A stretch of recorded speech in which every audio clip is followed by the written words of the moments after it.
Good evening दोस्तों। जैसा कि पिछले 2 दिनों में आपने भारत के संविधान की निर्माण की प्रक्रिया को देखा है। क्या देखा? भारत के संविधान के निर्माण की प्रक्रिया को देखा है। पिछले 2 दिनों में लगातार आपने भारत के संविधान की निर्माण की प्रक्रिया को देखा है। आपने देखा कि आखिर हमारा संविधान किस तरह से बना, इसके निर्माण की प्रक्रिया में क्या क्या चीजें आई। आज हम उसी में तीसरे लेक्चर की तरफ बढ़ रहे हैं। आखिर हमारे संविधान निर्माण की प्रक्रिया में आगे क्या क्या हुआ उसे जानते हैं। शुरुआत के कुछ समय तक, जैसा कि पिछली क्लास में भी आपने देखा था, मैंने एक री क्लासेस चलाई थी, री सेशन चलाया था कि जो विद्यार्थी आज नए जुड़ पा रहे हैं, मैं देख पा रहा हूं, वो भी इस सुविधा का लाभ ले पाए और वो भी जान पाए कि पिछली क्लासेज में क्या हुआ। तो सबसे पहले हम आपको बता दें कि हमने अभी तक जो पढ़ा है उसे हम 5 मिनट में रिवीजन करने जा रहे हैं। जैसे कि संविधान किसे कहते हैं, एक क्वेश्चन बनता हमारा कि संविधान किसे कहते हैं। तो संविधान किसी भी देश का वह आधारभूत दस्तावेज होता है, संविधान किसी भी देश का वह आधारभूत दस्तावेज होता है जिसके द्वारा उस देश का शासन और प्रशासन चलाया जाता है। संविधान दुनिया में 2 प्रकार के होते हैं, एक लिखित संविधान और दूसरा अलिखित संविधान या मौखिक संविधान। लिखित संविधान हम उस संविधान को कहते हैं जो एक बार लिख दिया गया तो फिर उसमें सिर्फ संशोधन के आधार पर ही काम हो सकता है, नहीं तो नहीं। लिखित संविधान परंपरावादी होता है। कैसा होता है? कई बार प्रश्न आ जाता है, लिखित संविधान होता है परिवर्तनवादी, परंपरावादी। तो लिखित संविधान कैसा होता है? परंपरावादी होता है।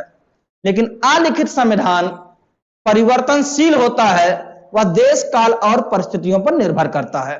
जैसा कि पिछले कई लेक्चर्स में, 2 लेक्चरों में आपने देखा कि ब्रिटेन का संविधान अलिखित है किंतु भारत का संविधान लिखित संविधान है। कैसा संविधान है? लिखित संविधान है। भारत का संविधान, अमेरिका का संविधान ये परंपरावादी है, लिखित है, लेकिन ब्रिटेन का संविधान परिवर्तनशील है, अलिखित है। आपने देखा कि हमारे यहां संविधान बनाने के लिए एक संविधान सभा बनाई गई थी। इस संविधान सभा की मांग सबसे पहले बाल गंगाधर तिलक ने की थी 1895 ईस्वी में। किसने की थी? बाल गंगाधर तिलक ने की थी 1895 ईस्वी में। इसके बाद महात्मा गांधी ने संविधान सभा की मांग की। फिर महात्मा गांधी के बाद एक मार्क्सवादी नेता थे हमारे यहां, मानवेंद्र नाथ राय, यमन राय, उन्होंने संविधान सभा की मांग की।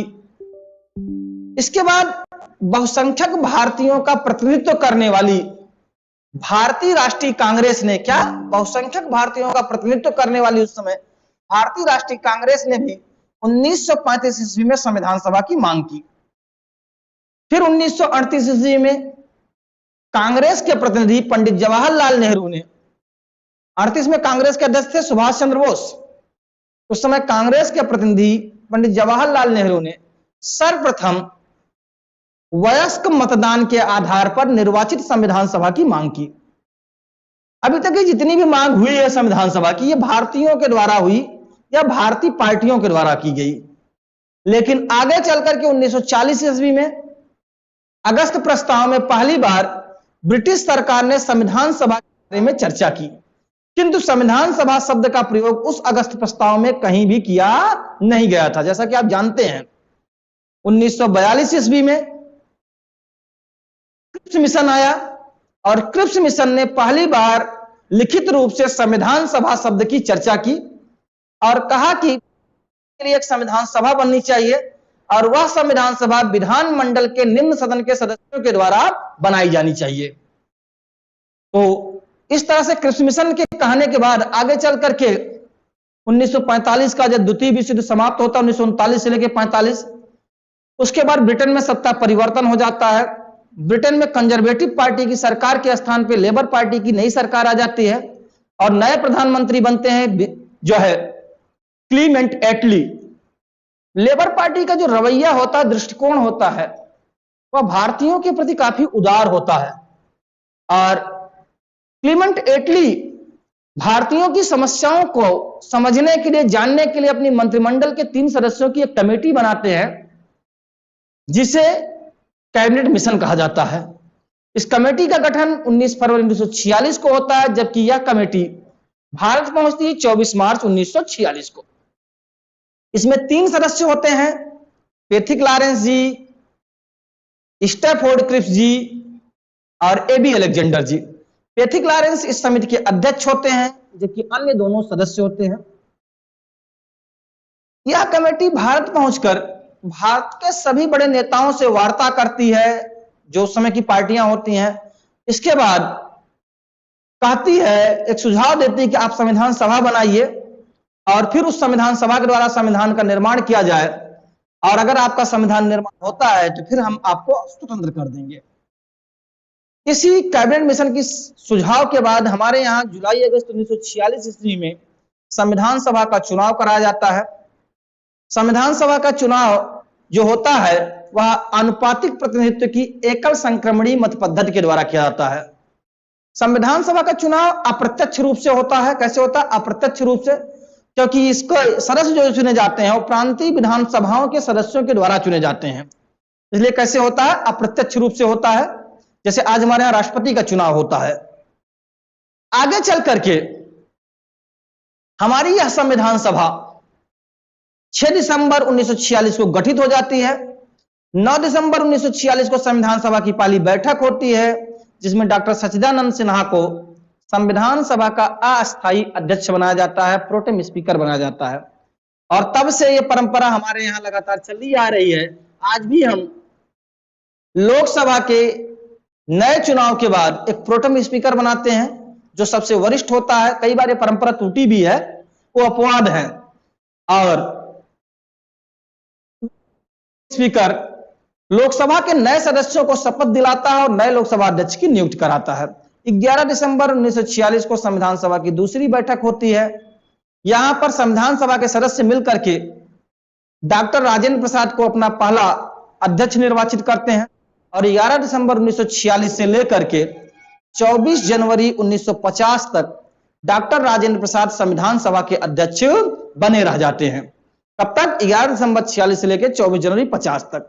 24 जनवरी 1950 को संविधान सभा की अंतिम बैठक आयोजित की जाती है और उसी दिन हमारी संविधान सभा को भंग भी कर दिया जाता है।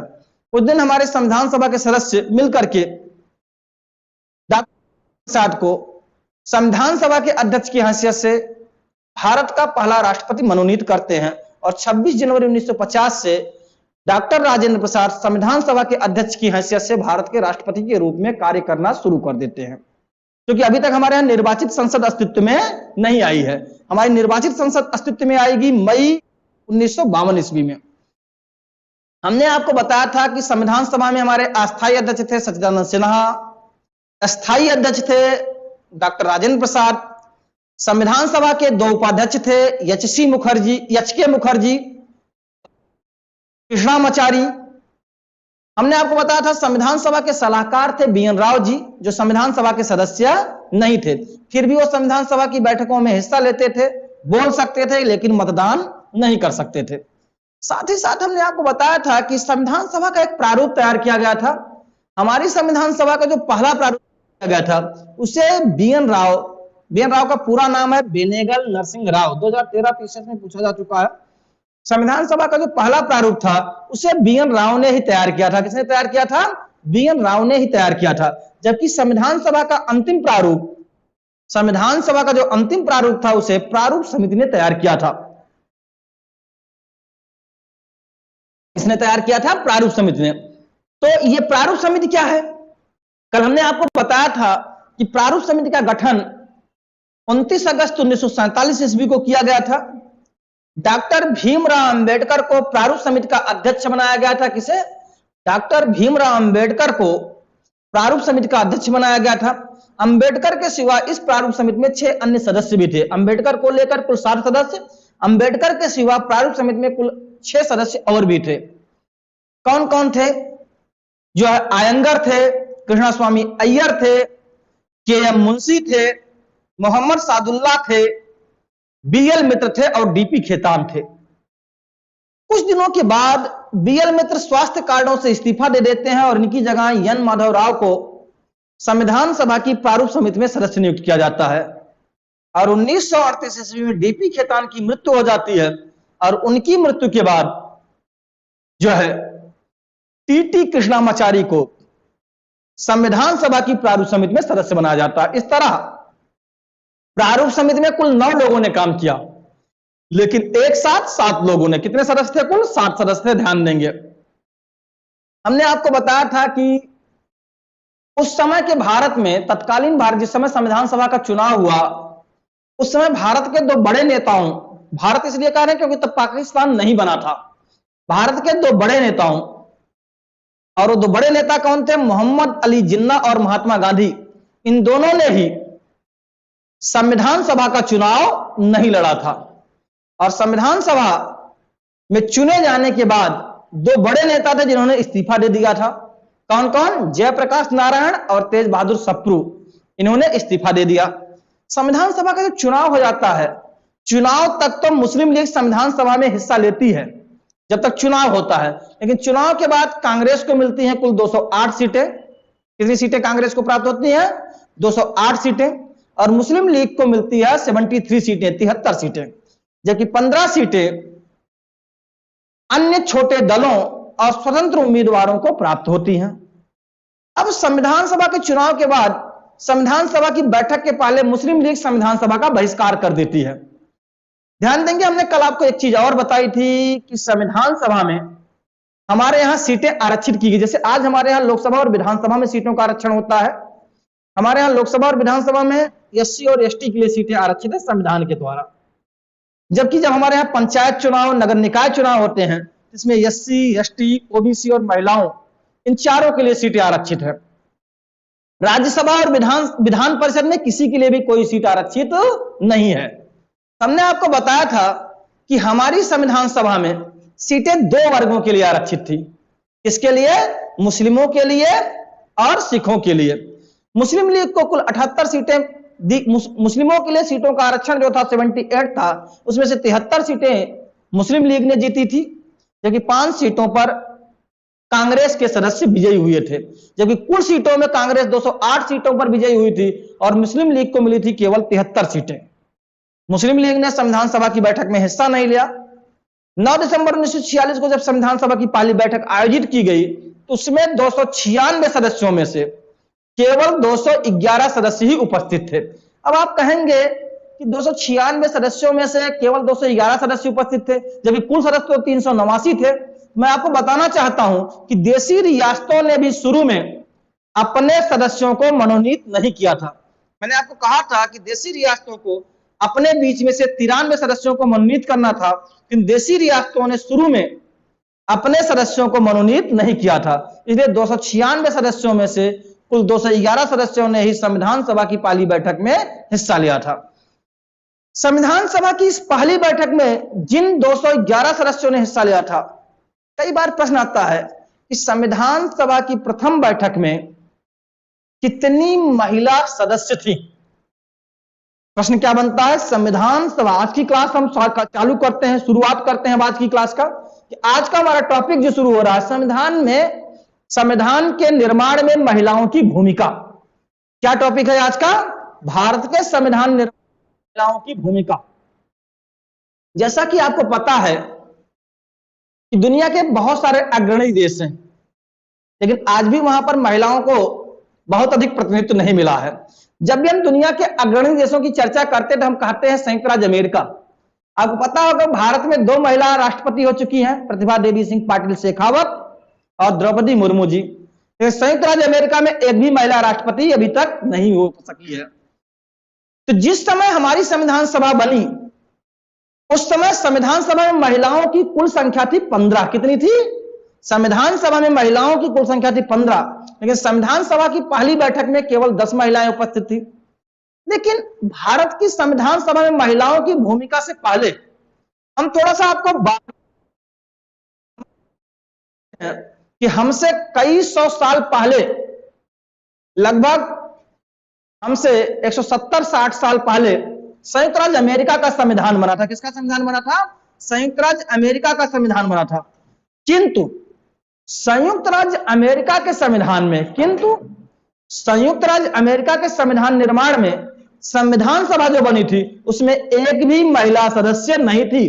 तो हमारा आज का पहला प्रश्न है कि संयुक्त राज्य अमेरिका के संविधान सभा में महिला सदस्यों की संख्या कितनी थी? संयुक्त राज्य अमेरिका की संविधान सभा में महिला सदस्यों की संख्या कितनी थी? तो उत्तर क्या है? संयुक्त राज्य अमेरिका की संविधान सभा में एक भी महिला सदस्य नहीं थी।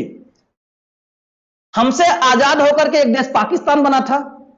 हमारा अगला प्रश्न बनता है कि पाकिस्तान की संविधान सभा में महिलाओं की संख्या कितनी थी? हाँ, कोई भी? पाकिस्तान की संविधान सभा में महिलाओं की संख्या कितनी थी? तो आपको मैं बताना चाहता हूं कि पाकिस्तान की संविधान सभा में महिलाओं की संख्या कितनी थी? तो 2 थी। कितनी थी? 2 थी। जबकि भारत की संविधान सभा में महिलाओं की संख्या कितनी थी? 15 थी। मतलब हमारे यहां वुमेन पावर उस समय भी अच्छा था कि हमारे यहां महिलाओं को संविधान सभा में भी पर्याप्त स्पेस मिला हुआ था, कहीं ना कहीं से दुनिया के अन्य देशों की तुलना में। क्योंकि अमेरिका की संविधान सभा में एक भी महिला नहीं थी, पाकिस्तान की संविधान सभा में 2 महिलाएं थी, जबकि भारत की संविधान सभा में कुल 15 महिला थी, जिसमें से संविधान सभा की पहली बैठक में कुल 10 महिलाओं ने हिस्सा लिया था, जबकि कुल महिलाएं थी 15। हम देखते हैं कि कौन कौन सी वो 10 महिलाएं थी जिन्होंने भारत की संविधान सभा की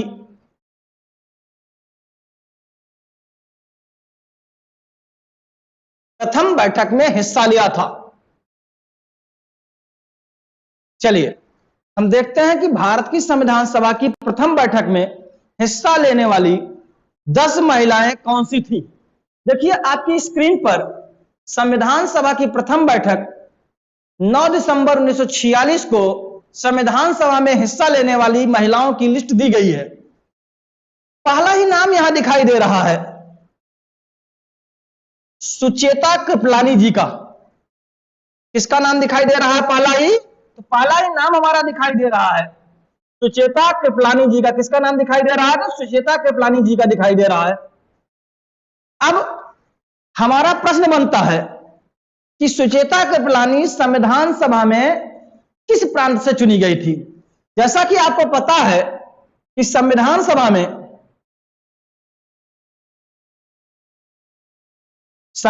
सभा में कुल महिलाओं की संख्या 15 थी और ब्रिटिश प्रांतों की संख्या उस समय थी 11। कितनी थी? 11। तो प्रश्न बन रहा है कि सुचेता कृपलानी भारत की संविधान सभा में किस प्रांत से चुनी गई थी? क्या प्रश्न बन रहा है कि सुचेता कृपलानी भारत की संविधान सभा में किस प्रांत से चुनी गई थी? तो आपकी जानकारी के लिए बता दें, सुचेता कृपलानी भारत की संविधान सभा में संयुक्त प्रांत से चुनी गई थी। कहां से चुनी गई थी? संयुक्त प्रांत, जिसे आज हम क्या कहते हैं? उत्तर प्रदेश कहते हैं। क्या कहते हैं हम? उत्तर प्रदेश कहते हैं। सुचेता कृपलानी भारत की संविधान सभा में कहां चुनी गई थी? संयुक्त प्रांत से चुनी गई थी, जिसे आज हम क्या कहते हैं? उत्तर प्रदेश कहते हैं। क्या कहते हैं? उत्तर प्रदेश। सुचेता कृपलानी के विषय में थोड़ा सा हमें और जानने की जरूरत है कि जैसे सुचेता कृपलानी स्वतंत्र भारत में किसी भी राज्य की बनने वाली पहली महिला मुख्यमंत्री हैं। क्या विशेषता है सुचेता कृपलानी जी की? सुचेता कृपलानी स्वतंत्र भारत के किसी भी राज्य की बनने वाली पहली महिला मुख्यमंत्री हैं। और एक किस राज्य की महिला मुख्यमंत्री बनी थी? इसकी कहां की? उत्तर प्रदेश की पहली महिला मुख्यमंत्री हैं। यहां से हमारे एक प्रश्न और हो सकता है कि अभी तक उत्तर प्रदेश में कुल कितनी महिला मुख्यमंत्री हुई हैं? अभी तक उत्तर प्रदेश में कुल कितनी महिला मुख्यमंत्री हुई हैं? पहली महिला मुख्यमंत्री थी सुचेता कृपलानी जी। और अगर कभी आपसे प्रश्न आ जाए कि और कौन हुआ है, तो एक और मुख्यमंत्री हुई है मायावती जी। तो अभी तक उत्तर प्रदेश में महिला मुख्यमंत्रियों की संख्या केवल 2 रही है। कितनी रही है? 2। ऐसे ही उत्तर प्रदेश में महिला राज्यपाल भी रहे हैं। आगे हम संविधान सभा में आगे बढ़ते हुए आपको बताएंगे कि किस तरह से और महिलाएं हमारे संविधान सभा में योगदान देती हैं। सुचेता कृपलानी के बाद एक दूसरा नाम उभर करके आता है, पूर्णिमा बनर्जी। क्या नाम है? पूर्णिमा बनर्जी। इनका चयन भी संविधान सभा में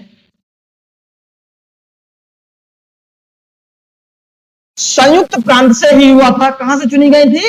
संयुक्त प्रांत से ही चुनी गई थी। कौन? पूर्णिमा बनर्जी संविधान सभा में संयुक्त प्रांत से ही चुनी गई थी। और संयुक्त प्रांत से चुनी जाने वाली ये दूसरी महिला थी संविधान सभा में। प्रश्न बनता है कि इनका संविधान निर्माण में या देश निर्माण में क्या योगदान है? आप लोग जानते होंगे संविधान सभा की अंतिम बैठक कब हुई थी? 24 जनवरी 1950 ईस्वी को। कब हुई थी? 24 जनवरी 1950 ईस्वी को।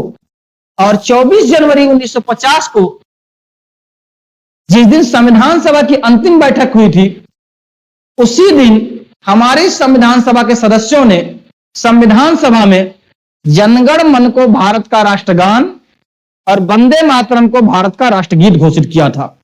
क्या घोषित किया गया था? संविधान सभा में अंतिम बैठक में जनगण मन को भारत का राष्ट्रगान और वंदे मातरम को भारत का राष्ट्रगीत घोषित किया गया था।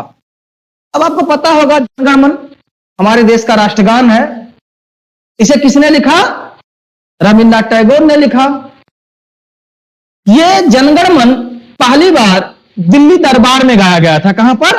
जब ब्रिटेन के राजा जॉर्ज पंचम दिल्ली आ रहे थे तो उनके स्वागत गीत के रूप में 1911 ईस्वी में जनगण मन को पहली बार गाया गया था। एक प्रश्न और बनता है, जनगण मन को कांग्रेस के किस अधिवेशन में पहली बार गाया गया था? तो जनगण मन को कांग्रेस के कलकत्ता अधिवेशन में 1911 ईस्वी में पहली बार गाया गया था। कब? जनगण मन को कांग्रेस के कलकत्ता अधिवेशन में 1911 ईस्वी में पहली बार गाया गया था। लेकिन जनगण मन भारत का राष्ट्रगान कब बना? 24 जनवरी 1950 को जनगण मन क्या बना? भारत का राष्ट्रगान बना। जिस दिन हमारा देश आजाद हुआ 15 अगस्त 1947, उस दिन भी जनगण मन को गाया गया था। लेकिन उस दिन जनगण मन को एम.एस. सुब्बालक्ष्मी ने गाया था। किसने गाया था? उस दिन भी जनगण मन को एम.एस. सुब्बालक्ष्मी ने गाया था। किसने गाया था? एम.एस. सुब्बालक्ष्मी ने। लेकिन प्रश्न बनता है कि जिस दिन जनगण मन को भारत का राष्ट्रगान घोषित किया गया, क्या है? जिस दिन जनगण मन को भारत का राष्ट्रगान घोषित किया गया, उस दिन जनगण मन को किसने गाया था संविधान सभा में? क्या प्रश्न है कि जिस दिन जनगण मन को भारत का राष्ट्रगान घोषित किया गया, उस दिन जनगण मन को भारत की संविधान सभा में किसने गाया था? तो इसका उत्तर होता है कि जिस दिन जनगण मन को भारत का राष्ट्रगान घोषित किया गया, उस दिन जनगण मन को संविधान सभा में पूर्णिमा बनर्जी ने गाया था। किसने गाया था? यही पूर्णिमा बनर्जी ने ही उस दिन जनगण मन को संविधान सभा में गाया था। किसने? पूर्णिमा बनर्जी ने ही जनगण मन को संविधान सभा में गाया था। किसने? पूर्णिमा बनर्जी ने। किसने गाया था? तो पूर्णिमा बनर्जी ने जनगण मन को संविधान सभा में गाया था। और 24 जनवरी 1950 को ही, कब? आपकी जानकारी के लिए बता दें, 24 जनवरी 1950 को ही वंदे मातरम को भारत का राष्ट्रगीत घोषित किया गया। किससे घोषित किया गया? वंदे मातरम को भारत का राष्ट्रगीत घोषित किया गया। अब वंदे मातरम जो गीत है यह बंकिम चंद्र चटर्जी के आनंद मठ नामक उपन्यास से लिया गया है। आनंद मठ नामक उपन्यास सन्यासी विद्रोह पर आधारित है। इसके द्वारा सन्यासी विद्रोह पर आधारित है। सन्यासी विद्रोह बंगाल में किसानों का एक विद्रोह था। किसका था?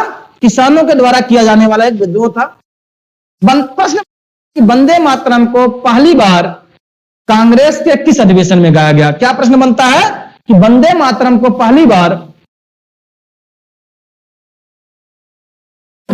कांग्रेस के किस अधिवेशन में गाया गया था? तो आपकी जानकारी के लिए बता दें, वंदे मातरम को पहली बार कांग्रेस के कलकत्ता अधिवेशन में 1896 ईस्वी में गाया गया था। कब गाया गया था? 1896 में, 1896 ईस्वी में गाया गया था। कब गाया गया था वंदे मातरम को? पहली बार कांग्रेस के कलकत्ता अधिवेशन में 1896 ईस्वी में गाया गया था। कहां? 1896 ईस्वी में गाया गया था। इस वंदे मातरम को जब राष्ट्रगीत स्वीकार किया गया तो वंदे मातरम को भी संविधान सभा में पहली बार पूर्णिमा बनर्जी ने ही गाया था। किसने गाया था? पूर्णिमा बनर्जी ने। चलिए, तीसरी महिला जो हमारी स्क्रीन पर उभर रही हैं, ये कौन है?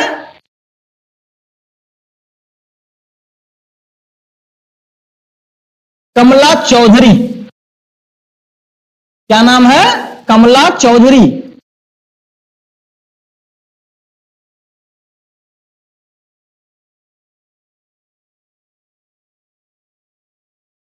कौन है? कमला चौधरी की संविधान सभा में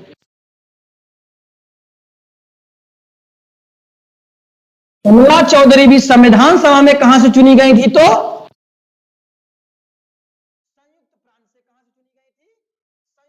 से चुनी गई थी। ध्यान देंगे, कमला चौधरी का भी चयन संविधान सभा में कहां से हुआ था? तो संयुक्त प्रांत से हुआ था।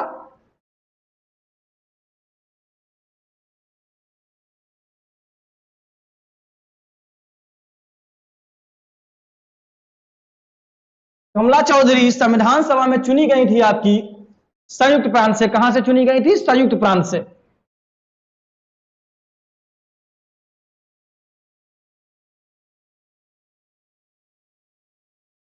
एक राइटर थी, ये स्वतंत्रता आंदोलन से संबंधित कहानियां लिखा करती थी और इनका स्वतंत्रता आंदोलन में काफी योगदान रहा है। इसके बाद जो चौथी महिला उभर रही हैं, अम्मू स्वामीनाथन जी हैं, जो पहली 10 महिलाओं में है। इनका चयन संविधान सभा में मद्रास प्रांत से हुआ था। कहां से हुआ था? मद्रास प्रांत में। मद्रास को आज हम चेन्नई के नाम से जानते हैं। किस नाम जानते हैं? चेन्नई के नाम से जानते हैं। अगली महिला दाक्षायणी वेलायुधन जी हैं। कौन है? दाक्षायणी वेलायुधन। यह भी संविधान सभा में मद्रास प्रांत से चुनी गई थी। इनकी क्या विशेषता है? कई बार प्रश्न बनता है, हो सकता है आप लोगों को जानकारी भी ना हो, फिर भी मैं बताने की कोशिश कर रहा हूं। दाक्षायणी वेलायुधन संविधान सभा में एकमात्र दलित महिला थी। क्या थी? एकमात्र दलित महिला थी।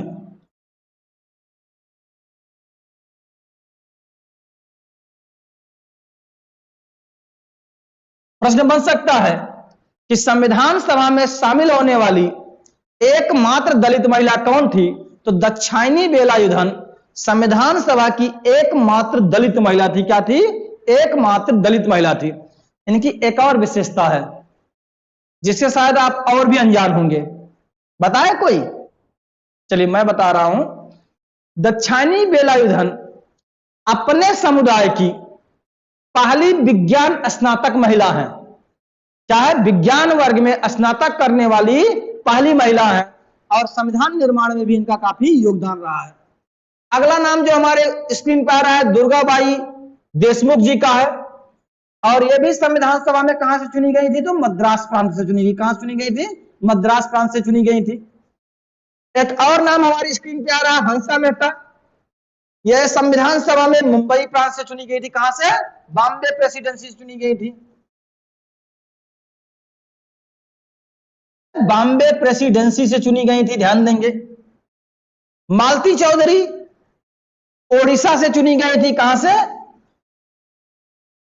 ओडिशा से चुनी गई थी। अगला नाम जो काफी चर्चित है सरोजिनी नायडू। सरोजिनी नायडू का चयन संविधान सभा में बिहार प्रांत से हुआ था। कहां से हुआ था? बिहार प्रांत से। जबकि सरोजिनी नायडू जन्मी थी आंध्र प्रदेश में, लेकिन इनका चयन हुआ था संविधान सभा में, इनका निर्वाचन हुआ था संविधान सभा में बिहार प्रांत से। इनकी क्या विशेषता है? सरोजिनी नायडू स्वतंत्र भारत की पहली महिला राज्यपाल हैं और उत्तर प्रदेश की भी पहली महिला राज्यपाल हैं। उत्तर प्रदेश में अभी तक 2 महिला मुख्यमंत्री हुई हैं, सुचेता कृपलानी, मायावती। उत्तर प्रदेश में अभी तक 2 महिला राज्यपाल हुई हैं, सरोजिनी नायडू और आनंदीबेन पटेल। और उत्तर प्रदेश में अभी तक सिर्फ 2 महिला राष्ट्रपति भी हुई हैं। सॉरी, भारत में अभी तक केवल 2 महिला राष्ट्रपति भी हुई हैं। कहां पर? भारत में। सॉरी, कहां पे? भारत में अभी तक 2 महिला राष्ट्रपति भी हुई हैं, प्रतिभा देवी सिंह पाटिल शेखावत और द्रौपदी मुर्मू जी। तो ध्यान देंगे, तो सरोजिनी नायडू जी का चयन बिहार से हुआ था, लेकिन ये उत्तर प्रदेश की राज्यपाल बनने वाली और भारत की भी पहली महिला राज्यपाल है। इनको एक उपाधि प्राप्त है। सरोजिनी नायडू को भारत कोकिला भी कहा जाता है। क्या कहा जाता है? भारत कोकिला भी कहा जाता है। कई बार हम कंफ्यूज हो जाते हैं, एग्जाम में आता है स्वर कोकिला किसे कहते हैं और हम मार देते हैं सरोजिनी नायडू, जो कि रॉन्ग होता है। जब हमारा प्रश्न बने कि स्वर कोकिला किसे कहते हैं, तो उत्तर होता है कि स्वर कोकिला कहा जाता है लता मंगेशकर जी को। और जब प्रश्न आए कि भारत कोकिला किसे कहते हैं, तो भारत कोकिला हमारे यहाँ कहा जाता है सरोजिनी नायडू जी को। किसे कहा जाता है? सरोजिनी नायडू जी को। जैसे हमने एक प्रश्न किया कि स्वतंत्र भारत की पहली महिला राज्यपाल कौन है, तो आप उत्तर देते हैं सरोजिनी नायडू। कई बार एग्जामों में एक प्रश्न आया है कि गणतंत्र भारत की पहली महिला राज्यपाल कौन थी?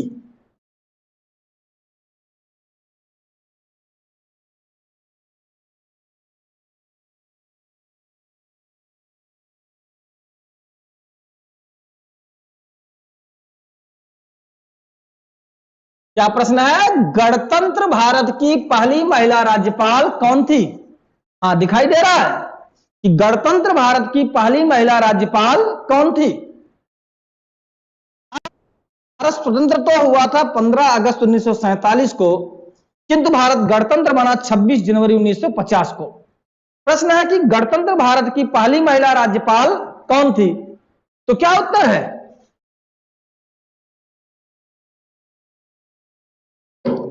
गणतंत्र भारत की पहली महिला राज्यपाल थी पद्मजा नायडू। क्या नाम था? पद्मजा नायडू। और ये सरोजिनी नायडू जी की पुत्री थी और पश्चिम बंगाल राज्य की राज्यपाल बनी थी। तो स्वतंत्र भारत की पहली महिला राज्यपाल सरोजिनी नायडू और गणतंत्र भारत की पहली महिला राज्यपाल पद्मजा नायडू जी। और आगे बढ़ते हैं। संविधान सभा की पहली बैठक में उपस्थित होने वाली 10वीं महिला थी लीला राय जी। यह संविधान सभा में बंगाल से चुनी गई थी। कहां से चुनी गई थी? बंगाल से चुनी गई थी। ध्यान देंगे, कहां से चुनी गई थी संविधान सभा में? तो इनका चयन संविधान सभा में बंगाल से हुआ।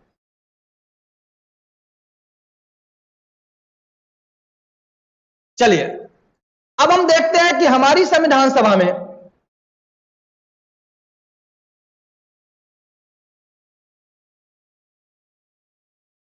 बाद में 5 और भी महिलाओं का चयन हुआ।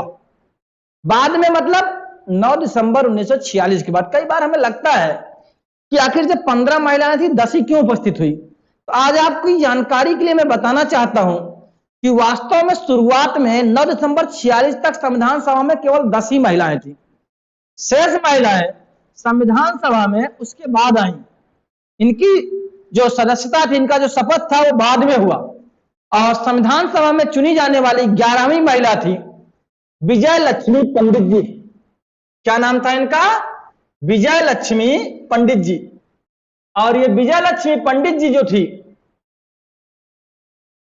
ये जवाहरलाल नेहरू जी की बहन थी। हालांकि ये कोई पहचान नहीं है, किसी की बहन होना है, किसी का भाई होना है, किसी का बेटा होना, ये पहचान नहीं है। आप क्या है, ये आपकी पहचान है। तो सर, विजय लक्ष्मी पंडित जी की पहचान ये नहीं है कि जवाहरलाल नेहरू की बहन थी।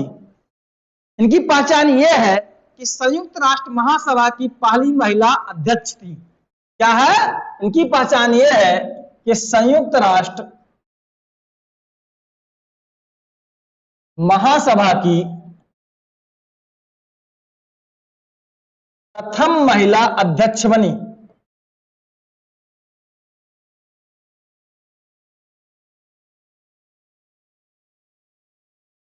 क्या पहचान है विजय लक्ष्मी पंडित जी की? कि ये संयुक्त राष्ट्र महासभा की प्रथम महिला अध्यक्ष बनी जो है। और इनका चयन हुआ, इनका निर्वाचन हुआ संविधान सभा के लिए 17 दिसंबर 1946 को। और यह भी चुनी गई थी संयुक्त प्रांत से, उत्तर प्रदेश से। कहां से चुनी गई थी? संयुक्त प्रांत से, उत्तर प्रदेश से। इस तरह से आप देख पा रहे हैं कि संविधान सभा की पहली बैठक हुई थी 9 दिसंबर 46 को, जबकि विजय लक्ष्मी पंडित चुनी गई 17 दिसंबर 1946 को। इसलिए संविधान सभा की पहली बैठक में उपस्थित नहीं रही। अगला जो नाम आता है, बड़ा चर्चित नाम है अमृता कौर। कौन सा नाम है? राजकुमारी अमृता कौर। और यह संविधान सभा के लिए चुनी गई 21 दिसंबर 1946 को। कब? 21 दिसंबर 1946 को। आपकी जानकारी के लिए कि जो राजकुमारी अमृता कौर जी हैं, कौन? राजकुमारी अमृता कौर जी हैं, ये स्वतंत्र भारत की पहली महिला स्वास्थ्य मंत्री हैं। स्वतंत्र भारत की पहली स्वास्थ्य मंत्री हैं। क्या है? राजकुमारी अमृता कौर जी स्वतंत्र भारत की पहली स्वास्थ्य मंत्री हैं। अब पहली स्वास्थ्य मंत्री हैं और महिला भी है, तो पहली महिला स्वास्थ्य मंत्री भी है और पहली स्वास्थ्य मंत्री भी है। किसकी? स्वतंत्र भारत की। अंतरिम सरकार की बात मैं नहीं कर रहा हूं। किसकी? तो अमृता कौर जी स्वतंत्र भारत की पहली महिला स्वास्थ्य मंत्री हैं। इनके एक और बड़े योगदान को आप लोग नहीं जानते होंगे, जानते हो तो बताइए। हमारे यहां चिकित्सा के क्षेत्र में एक बहुत बेहतरीन संस्थान है। जब हम हर जगह से नाउम्मीद हो जाते हैं तब वहीं जाते हैं। एम्स। एम्स के निर्माण में राजकुमारी अमृता कौर जी का बड़ा योगदान है। एम्स के निर्माण में राजकुमारी अमृता कौर जी का बड़ा ही योगदान है। अच्छा, कुछ विद्यार्थी कह रहे हैं कि चिकित्सा के क्षेत्र में ईश्वर का बड़ा योगदान है। ईश्वर का योगदान तो हर जगह है, ईश्वर हर जगह व्याप्त है। ईश्वर एक ऐसी संस्था है जो पूरे विश्व को चलाता है। लेकिन कई बार हमारे साथ होता है, हम ईश्वर को भी ब्लैकमेल करते हैं। हम ईश्वर के साथ भी क्या करते हैं? विनिमय करते हैं, व्यवसाय करते हैं। इसीलिए ईश्वर हमारी नहीं सुनता है। कैसे व्यवसाय करते हैं हम ईश्वर के साथ? अब बताइए, आपके एग्जाम आ रहे हैं, आप जाते हैं मंदिर में, मस्जिद में, गुरुद्वारे में, चर्च में और कहते हैं कि प्रभु परीक्षा पास करा दीजिए, 1.25 किलो लड्डू चढ़ा दूंगा। मतलब ईश्वर के साथ आप क्या कर रहे हैं? सौदेबाजी कर रहे हैं कि पहले आप पास कराइए तो मैं आपको 1.25 किलो लड्डू चढ़ाऊंगा। जबकि आपको पता है ईश्वर तो हर जगह है। कहा भी गया है, हरि व्यापक सर्वत्र समाना, अब प्रेम से प्रकट हो ही मैं जाना।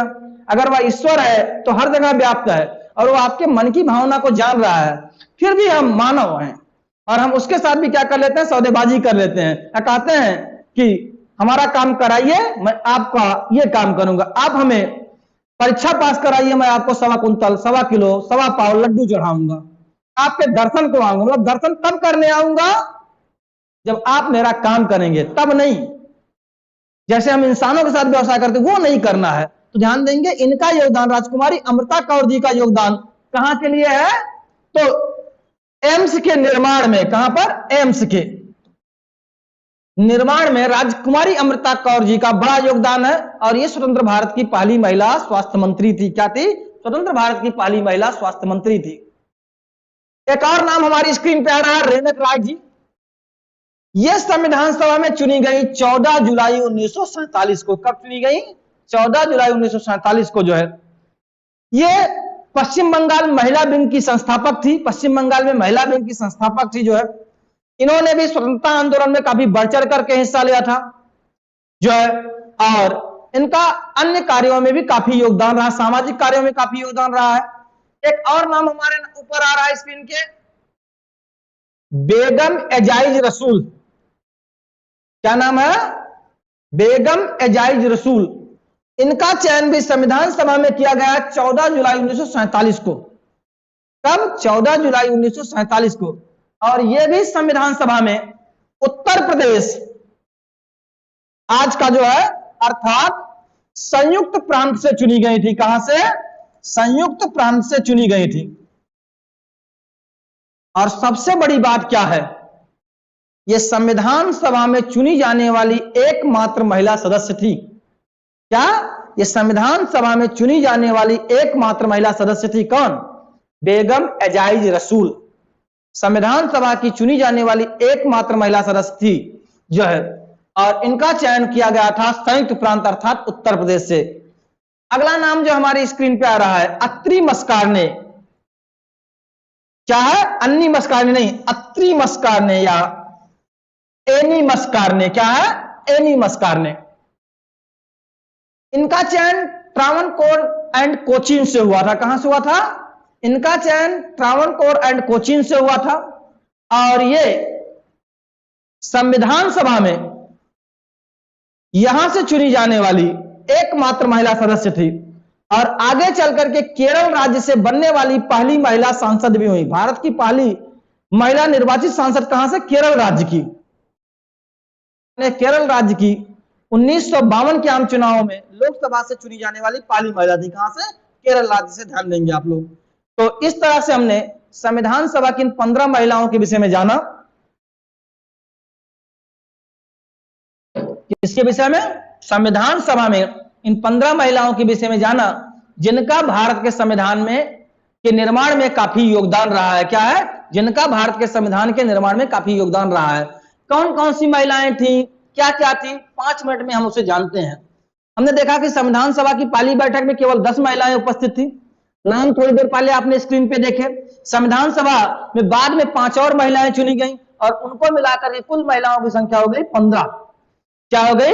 15 जो है। और इन्हीं 15 महिलाओं का भारत के संविधान के निर्माण में काफी योगदान है, जबकि अमेरिका के संविधान के निर्माण में एक भी महिला का योगदान नहीं है।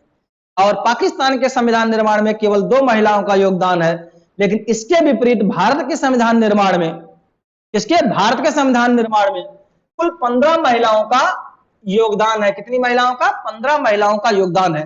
चलिए आगे बढ़ते हैं। हमारे संविधान का पहला प्रारूप, क्या? हमारे संविधान का पहला प्रारूप बी.एन. राव जी ने तैयार किया था, जबकि संविधान का अंतिम प्रारूप समिति ने तैयार किया था। किसने तैयार किया था? प्रारूप समिति ने। जब भी संविधान का प्रारूप तैयार होता था, इसका वाचन किया जाता था। क्या किया जाता था? इसका वाचन किया जाता था। एक क्वेश्चन आता है कि संविधान सभा में संविधान का कुल कितनी बार वाचन किया गया था? क्या? संविधान सभा में संविधान का कुल कितनी बार वाचन किया गया था? क्या प्रश्न बनता है कि संविधान सभा में संविधान का कुल कितनी बार वाचन किया गया था? तो जब भी आता है, परंतु आप जानते हैं संविधान सभा में संविधान का कुल 3 वाचन हुआ था। कितने वाचन हुए थे? 3 वाचन हुए थे। कितने वाचन हुए थे? 3 वाचन हुए थे। कब कब हुए थे यह हमें जानना है। वाचन का मतलब है पठन।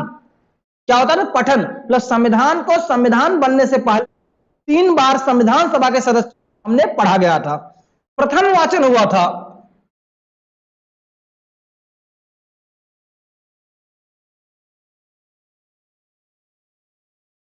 4 से 9 नवंबर 1948 के बीच में। पहला वाचन कब हुआ था संविधान सभा में संविधान का? 4 से 9 नवंबर 1948 के बीच में। दूसरा वाचन कब हुआ? हमारा दूसरा वाचन कब हुआ? तो 15 नवंबर से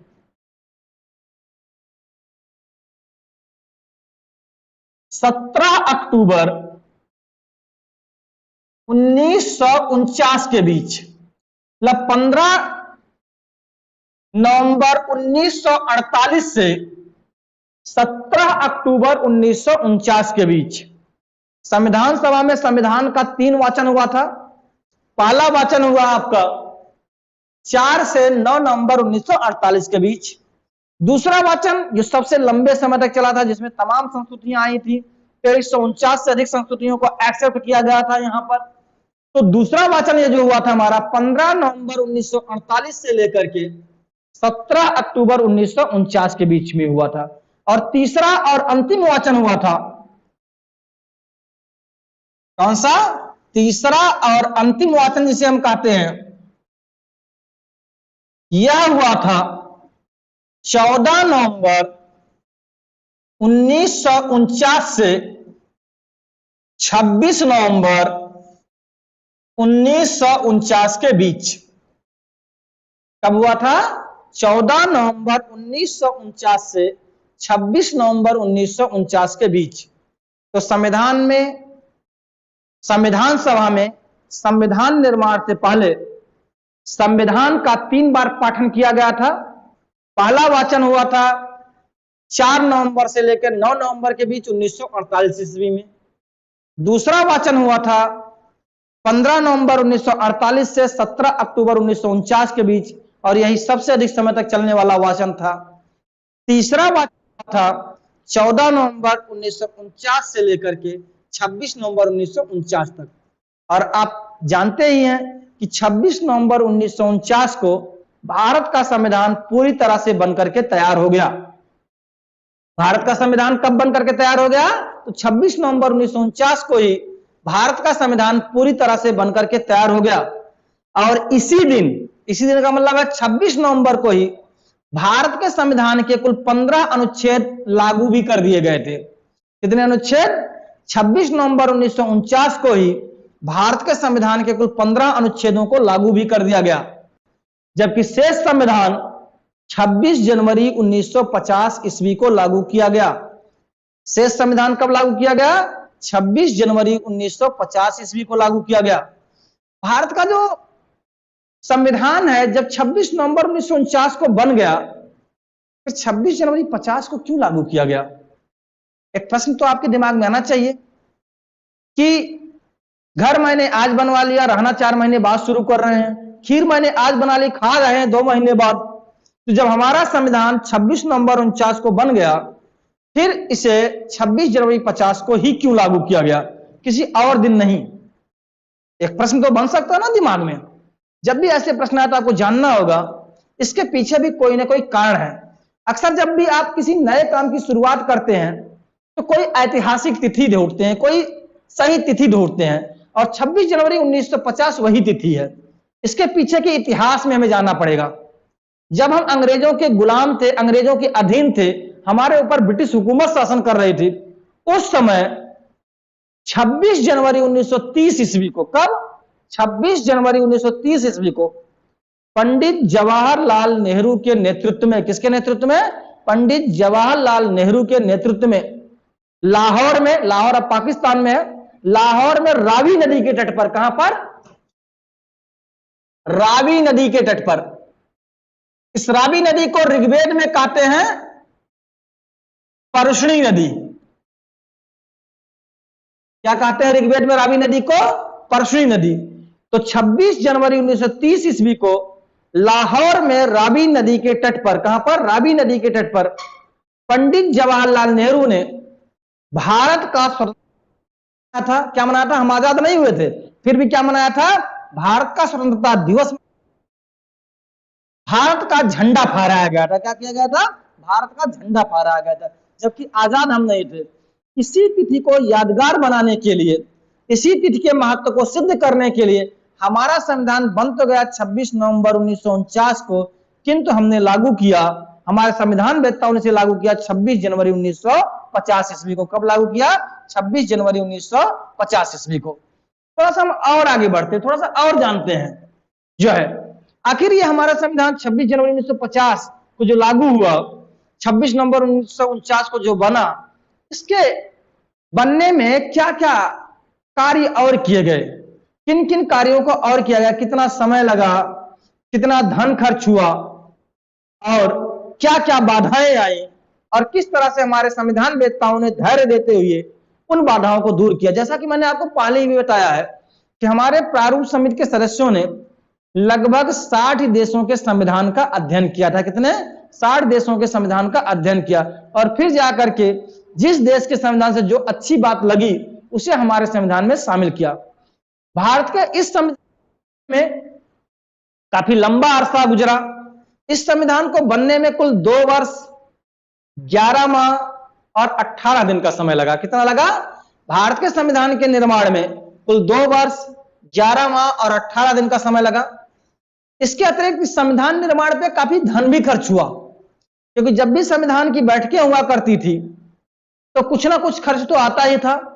भारत के संविधान के निर्माण पर कुल 63,96,729 रुपए खर्च हुए। कितने?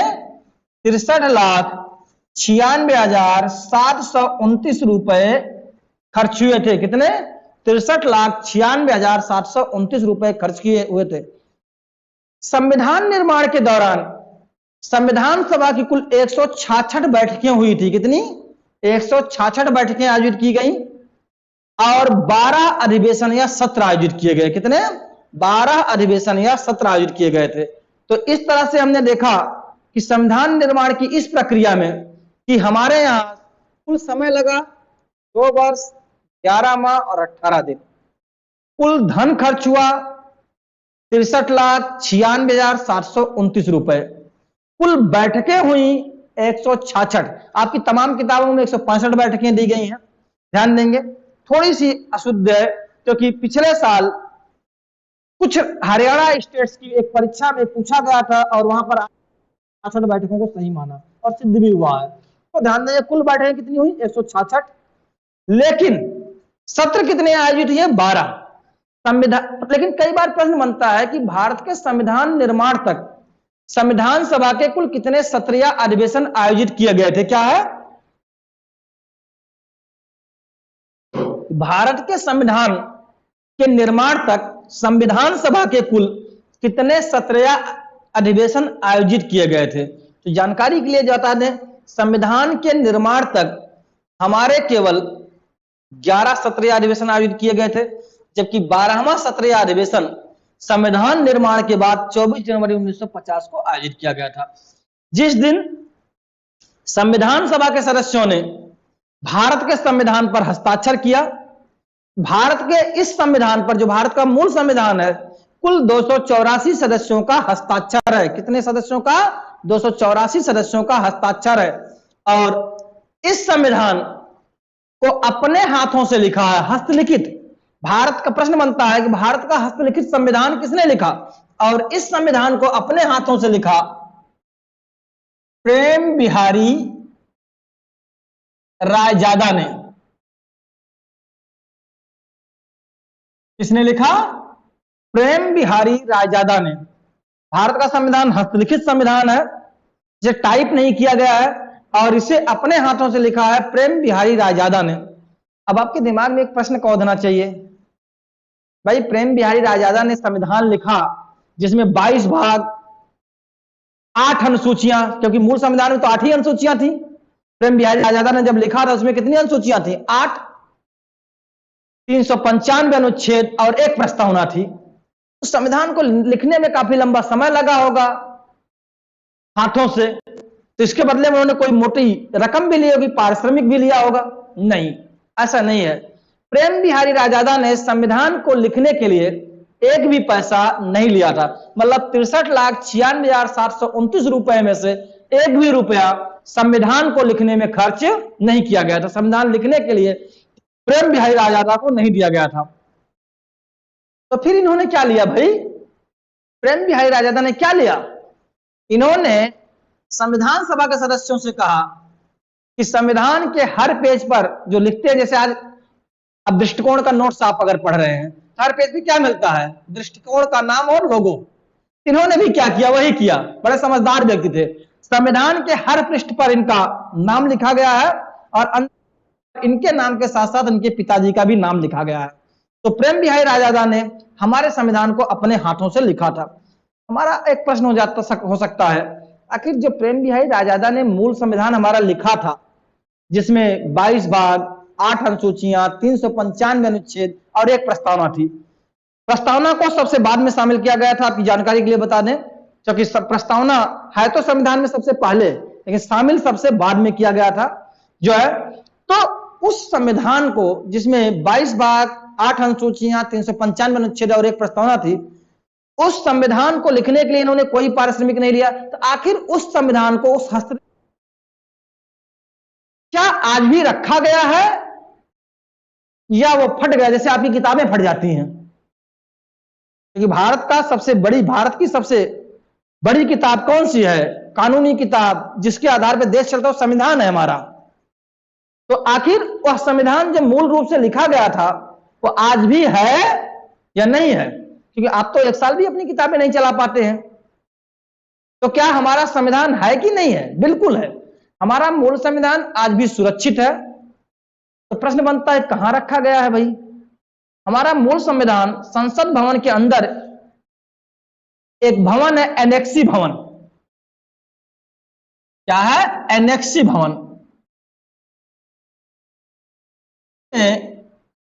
हीलियम गैस, एक अलमीरा है, एक रखने की जगह है जिसमें हीलियम गैस भरी हुई है, और उसी में हमारा मूल संविधान आज भी सुरक्षित है। क्या है? हमारा हस्तलिखित संविधान आज भी सुरक्षित है। तो इस तरह से हमने आज संविधान की पटकथा में देखा कि हमारे संविधान में महिलाओं का कितना योगदान था। कल हमने देखा था समितियां कौन कौन सी प्रमुख रूप से बनी हुई थी। अब अगले लेक्चर में और आखिरी लेक्चर में, मतलब कल, कल हम लोग जानेंगे संविधान निर्माण की प्रक्रिया में किसने किसने और महत्वपूर्ण भूमिका निभाई, क्या भूमिका निभाई, संविधान सभा के जो 12 सत्र या अधिवेशन हुए थे, इन सत्रों या अधिवेशनों में क्या क्या काम किए गए, किस तरह से काम किए गए, और संविधान निर्माण कि इस प्रक्रिया में संविधान निर्माण के साथ साथ स्वतंत्र भारत की जो पहली सरकार बनी उसने क्या रोल निभाया, और संविधान के चुनाव के बाद और संविधान सभा की पहली बैठक होने से पहले जो अंतरिम सरकार ने काम करना शुरू किया जिसके अध्यक्ष थे पाले बेवेल, उस अंतरिम सरकार ने क्या कार्य किया, संविधान निर्माण में क्या भूमिका निभाई, स्वतंत्र भारत की पहली सरकार ने संविधान निर्माण में क्या भूमिका निभाई, किस तरह से हमारा संविधान बना और आज हमारे सामने है जिसके द्वारा हमारा देश चलाया जा रहा है। इसको जानने के लिए आप बने रहिए इसी चैनल पर, आपके साथ मुखातिब होंगे। तब तक आप अपने प्रश्नों को करते रहिए।